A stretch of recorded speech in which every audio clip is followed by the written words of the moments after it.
So I want to do a follow-up video to the whole you don't have to visit your past to heal video that I did. And I want to give you a personal example of something I just experienced recently to really drive that point home. I've had the gift of clear sight since I was a 5-year-old kid, for as long as I can remember. There's one distinct memory that I vaguely remember, but then my mom brought to my attention. She said, when you were 5 years old, I was in a bathroom smoking crack. And you came and knocked on the door and told me to come outside. She said, and then you patted the bed and told me to sit down.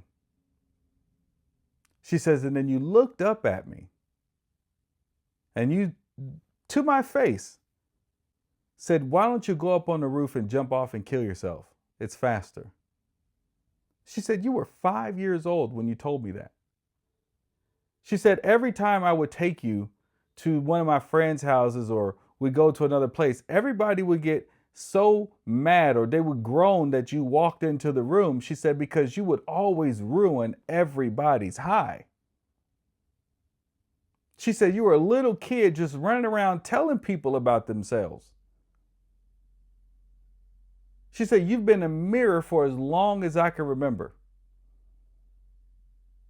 But the thing is that even though those adults would moan and groan when I'd show them themselves as a young child, they never punished me for it. Now, they wouldn't allow me in certain rooms because here's the thing about growing up with my mom, she never hid anything from me. So if there are people in the room getting high, she would never hide it from me. I would see it. So there'd be times where she didn't invite me to places or she'll drop me off somewhere because nobody wanted me to come, but she never punished me for my voice and my gift. But then when I was 8 years old, I went to live with my dad. And it was a completely different experience. My dad came from this old school, a child should be seen and not heard environment. And that's not a knock on my dad. That's just the world he grew up in. And it was an abrupt move for me. I went from living with my mom one day to literally the very next day living with my dad. And there's a completely different set of rules happening here. And all the adults in his world had the same mentality that a child shouldn't be disrespecting an adult. And let me be clear, telling an adult about themselves was disrespecting an adult. Calling out hypocrisies and injustices was disrespecting an adult. Nobody wanted me to be a mirror for them. But instead of telling me to shut up, just shut up, I would get beat. I would get popped. I would get grounded. Whenever I would speak up for myself, I would get punished. And so I learned to be quiet. And then when I went to the military, it was more of the same thing.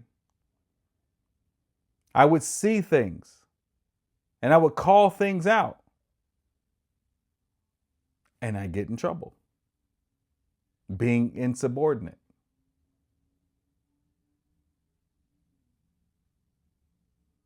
So eventually I learned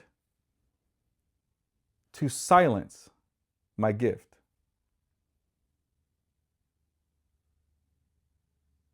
And then as I got older, the desire for this gift to come out grew. But the challenge was that at the time, the man with the gift, Steve Bacon, had a deep sense of inadequacy.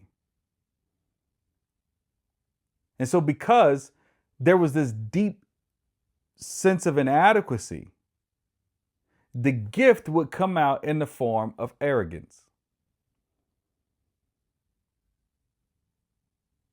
Because really what was happening, I hope you're following, really what was happening is that I would be so afraid to be told I was wrong or be attacked that I presented this crazy amount of bravado and arrogance behind it so no one would question me or not want to pick a fight with me or argue with me.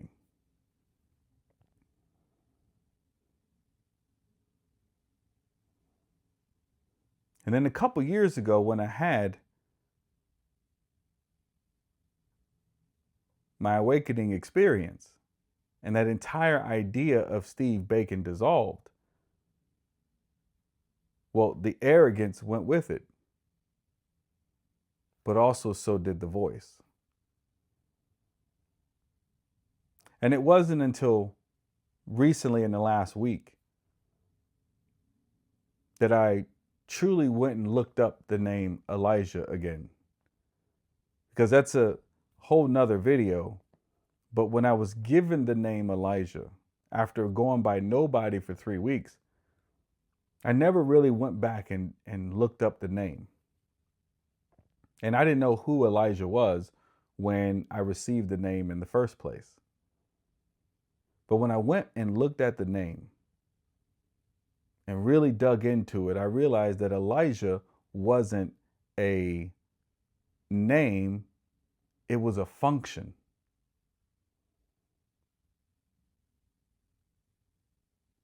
See, Elijah's job was, as a prophet, was to call people back to God, which simply means call them back to themselves. They were idolizing false gods, right? And all of that just represents the institution, the belief system that you are separate from everything else, that all the answers you seek are within you because you are infinite intelligence having a conscious, aware experience of itself. That's who you really are. And anything other than that is false.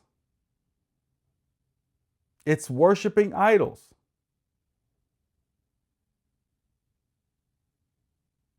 You are the very thing you seek. And so Elijah's function was to go into institutions and call them out, name the hypocrisies, make them prove their points. Show me that your gods are real. Show me that there's something wrong with people.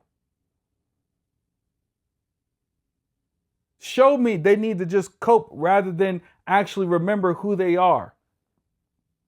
Show me that people don't have to revisit the past in order to remember. Show me. And so recently, while my guide, I call her, Esther, was here, she kept pointing out to me that I wasn't owning this name, this function. Because I would see things, but then I wouldn't say anything.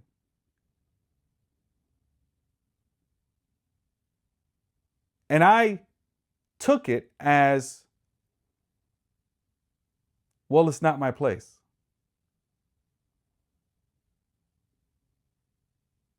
That's what I would tell her. It's not my place. And she's like, well, whose place is it? You see it. Say something. And I wrestled with it for months. But it wasn't until I revisited the past that I saw where my voice was actually silenced. I didn't relive it. I just revisited it.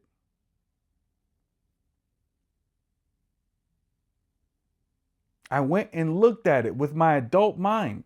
Oh, it was never meant for me to silence my voice. And those adults wanting to silence this child, well, that wasn't about me. That was about them. That was about their programming. I can now let that go. You understand? I created this story that adults, and really that transfers to authority, people with credentials, authority, that they know more than I do, so I just need to shut the fuck up. Instead of speaking up to what I know to be true, not from a credential, but from true lived experience. But it wasn't until I revisited the past to see where the silence happened in the first place that I was able to let it go. I mean, I can't tell you how many people I see constantly going on these retreats and doing the sound bowls, and they do all the nervous system stuff, and yet they still keep having the same fucking problem over and over and over and over and over again because they convince themselves, I don't need to go into the past. Why? Because they're fucking scared. But they're only scared because they haven't had a proper guide who's faced the darkness themselves, who's taken the speck out of their own eye and can show them clearly that there is no monster in the closet, but because the blind is leading the fucking blind.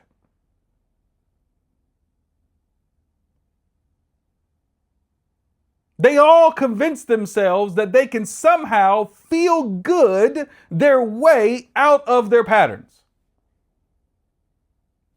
Don't work like that. You want permanent, long-lasting transformation? It's not a fucking technique.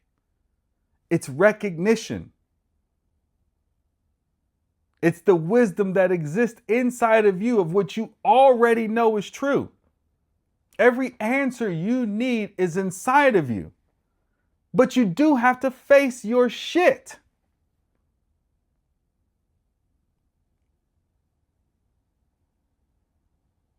Ancient texts talk about facing demons and all of that. All of that is the trauma.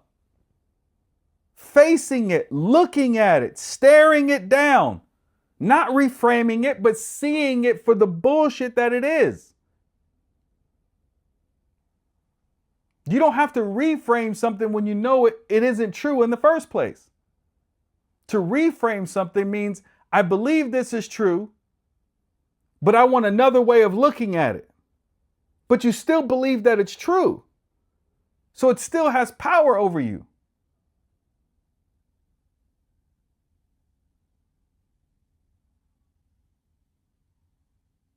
But when you see it's not true, that is just an illusion, then there's nothing to reframe. So I got my voice back and can live my function unapologetically. But it wasn't because I just woke up and felt good. It's because I faced my shit.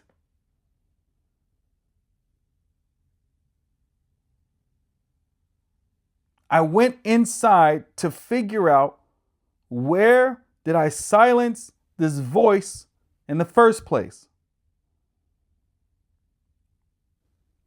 And then I went and looked at it and saw it for the illusion and the bullshit that it was. And then it just dissipated.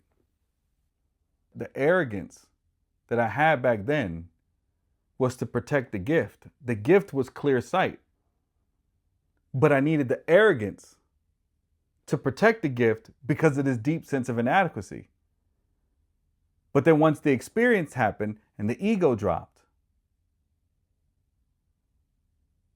it didn't die, just went into its proper place. The arrogance went with it. There was nothing to protect the gift, but I needed to rediscover the truth, to remember the truth about who I was and why I was given this name. as a function. Because the awakening helped me realize the wholeness, that there is no sense of inadequacy. There is no separation. And with that, there's no more hole to fill, but the gift is still there. And the gift no longer needs to be protected. Ergo, no arrogance required.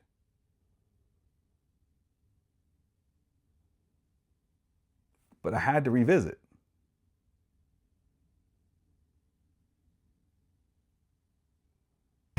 You know, what's interesting too about people who say you don't have to revisit the past is that it's very interesting when they do a mushroom journey or ayahuasca journey or something like that. Guess what it brings up? The past.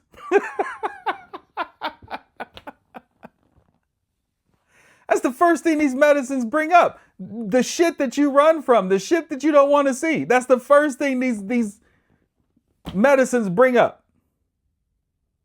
And people talk about, oh, I had a horrible experience. I saw these demons. And that's all the shit you don't want to face, by the way. And the medicine don't fix it. It just shows you what you need to go look at. And then you have to do the work to actually go look at it.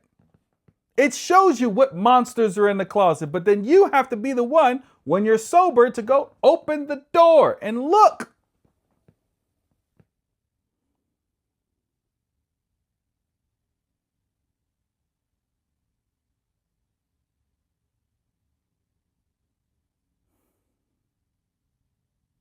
So, I wanted to give you an example, and I have many more examples, not just mine, but I'm going to get on here and I'm going to start reading some of the letters from the women that we work with in prison so that you can see. We help these women face their past every single week, but they're not reliving it. They're revisiting it from a higher state of consciousness. And when they do, it completely dissolves. One session. But people have this idea that, oh, you need to keep reliving it over and over and over again. That's because they go to talk therapy, and these talk therapists don't know what the fuck they're doing. And so they just keep talking about the issue instead of trying to get to the root of it. I wouldn't want to do that either. 45 minutes of just talking about the shit that the worst thing that ever happened to me over and over and over and over and over again, but we're not really getting anywhere. We're just talking about how I feel about it. I wouldn't want to do that shit either. So I'm not talking about reliving it. I'm talking about revisiting it one time. That's all it takes. I love you. Like, comment, and subscribe.